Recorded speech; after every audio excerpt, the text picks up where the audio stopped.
নমস্কার বন্ধুরা, ভারত সময় টিভিতে আপনাদের স্বাগতম। এখানে বিদেশ নীতি, অর্থনীতি ও প্রতিরক্ষা বিষয়ক কমপক্ষে 2টি ভিডিও প্রতিদিন আপনাদের সামনে প্রস্তুত করা হয়।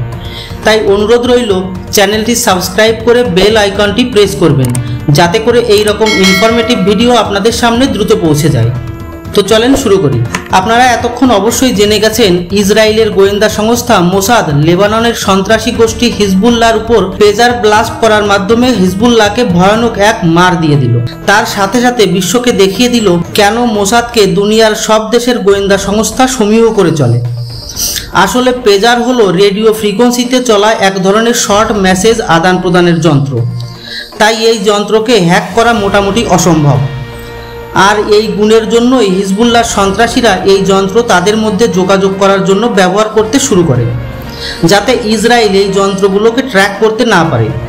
কিন্তু হিজবুল্লাহ ভুলে গেছিল তারা যাদের সাথে পাঙ্গা নিচ্ছে সেই মোসাদ এদের বাপেরও বাপ। আসলে যখন হিজবুল্লাহ এই পেজার কেনার জন্য তাইওয়ানের কোম্পানির সাথে ডিল করে, তখনই মোসাদ সেটি জানতে পারে। তাই তারা পেজার কোম্পানির ভিতরে ঢুকেই এই পেজারের ভিতর চিপ বোম সেট করে দেয়, যা কেউ জানতেই পারেনি। কোন লেভেলের প্রফেশনাল সংস্থা হলে এই ধরনের কাজ করা যায় বুঝতেই পারছেন। এরপর এই পেজার বিগত 5 মাস থেকে হিজবুল্লাহ সন্ত্রাসীরা ব্যবহার করছিল। ইসরায়েল চাইলেই 5 মাস আগেই এই পেজার ব্লাস্ট করতে পারত, কিন্তু মোসাদের প্ল্যানিং ছিল অন্যরকম। গত 5 মাস ধরে মোসাদ এই পেজারের গতিবিধি ট্র্যাক করতে থাকে, এদের এক স্থান থেকে অন্য স্থানে যাওয়ার রুট, কোথায় কতক্ষণ থাকছে ইত্যাদি।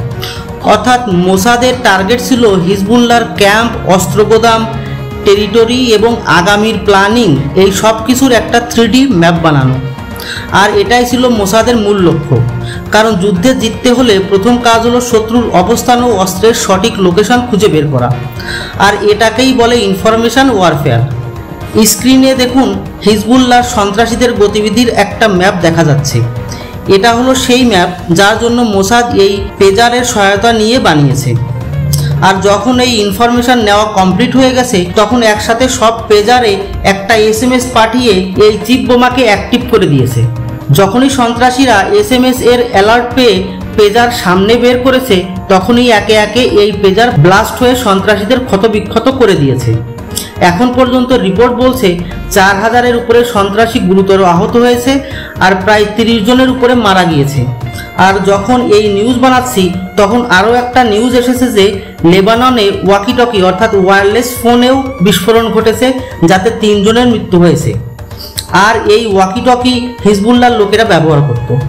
অর্থাৎ এই মুহূর্তে হিজবুল্লাহর অবস্থা এমন যে না এরা ফ্রিজ খুলতে পারছে, না ওভেনে খাবার বানাতে পারছে, না গাড়িতে চড়তে পারছে। এদের মনে এমনভাবে ইলেকট্রনিক্স জিনিসের ভয় ঢুকে গেছে। আর যুদ্ধে জেতার প্রথম মূল মন্ত্র হলো শত্রুদের মনে ভয় ঢুকিয়ে দেওয়া। আর এই কাজে সফল হয়ে গেল ইসরায়েল। দ্বিতীয়ত, হামলা করা। আর সেটার জন্য এখন ইসরায়েলের কাছে আছে হিজবুল্লাহদের জন্মকুণ্ডলী।